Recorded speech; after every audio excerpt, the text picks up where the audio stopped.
그래서 원래는 근본적인 문제가 하나 있었어요.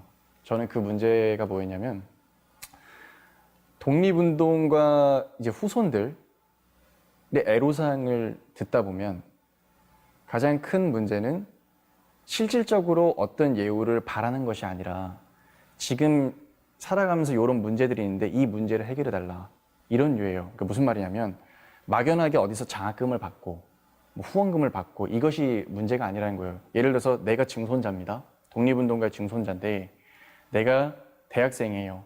그러면 대학교 등록금으로 장학금을 받으면 도움이 되겠죠. 근데 내가 증손자인데 나이가 60이에요. 등록금 받으면 그 의미가 있을까요? 관련이 없겠죠. 그러니까 적절하게 그 사람에게 맞는 어떤 예우가 이루어져야 되는데 일괄적인 예우가 돼버리니까 분명히 문제가 발생할 수밖에 없어요. 획일적이잖아요. 그러면 누군가는 이런 거 필요 없고 나는 이런 게 필요하다고 말하는 사람들이 있겠죠. 근데 제가 앱을 운영하다 보니까 독립운동가 후손들하고 많이 소통을 하게 됐다고 했잖아요. 그분들이 이런 부분이 힘들다, 이런 부분이 어렵다, 이런 부분을 좀 알려달라, 이런 부분에 목소리를 내달라고 건의를 해요. 그 중에 하나가 뭐였냐면 현충원에 안장되지 않은 독립운동가들의 묘소가 전국에 4,500개가 있습니다. 근데 그 관리가 하나도 안 되고 있어요. 현충원은 관리를 하고 있죠. 잘 생각해 보세요. 현충원에 묘소가 들어가 있으면 그 자손들이 아무것도 안 해도 국가가 관리를 합니다. 근데 현충원에 들어가 있지 않으면 그 묘소를 국가가 관리를 안 해요. 그러면 모든 벌초부터 모든 잡목 제거부터 모든 관리를 후손들이 알아서 해야 돼요. 근데 후손이 없으면 어떻게 되죠? 누가 관리하죠? 거긴 사람이 다니는 길이 아닌 곳도 있어요. 실제로. 그리고 후손이 나이가 70, 80이에요. 걱정이 되는 거죠. 내가 죽으면 누가 그러면 이제 이 묘소들을 관리하나? 이런 문제가 있어요. 그래서 이 산재 묘소들을 어떻게 처리할 건지가 그들은 가장 큰 문제였어요. 제가 직접 가보니까 안내판도 없는 거예요. 봉분밖에 없어요. 밟고 지나가요. 독립운동가 묘소를 그냥 밟고 지나가요, 어린애들이. 모르니까. 누구 묘소인지 모르니까. 그래서 제가 생각한 것이 최소한 안내판이라도 있으면 사람들이 밟고 지나가진 않을 거 아니에요.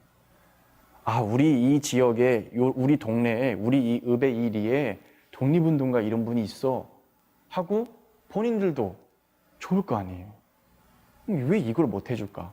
근데 문제가 뭐냐면 누군가에게 그거를 지원해주는 순간 형평성의 문제 때문에 또 모든 사람을 다 도와줘야 되는 거예요. 그럼 예산 금액이 엄청 커지는 거죠. 그래서 국가 지자체에서는 그 일을 못 하고 있는 거예요. 그거에 할당하는 엄청난 예산이 없으면 도와줄 수가 없는 거예요. 근데 안내판 하나 만드는데 100만 원이 미만이 금액이 들어요. 그러면 예를 들어서 50명, 100명 정도는 국민들이 힘으로 도울 수 있어요. 하지만 한 번에 4,000명을 돕기는 힘들죠. 그래서 아무도 안 하고 있던 거예요. 그래서 제가 책의 수익금으로 진행했던 것이 처음에는 그 산재 묘소의 안내판 설치였어요.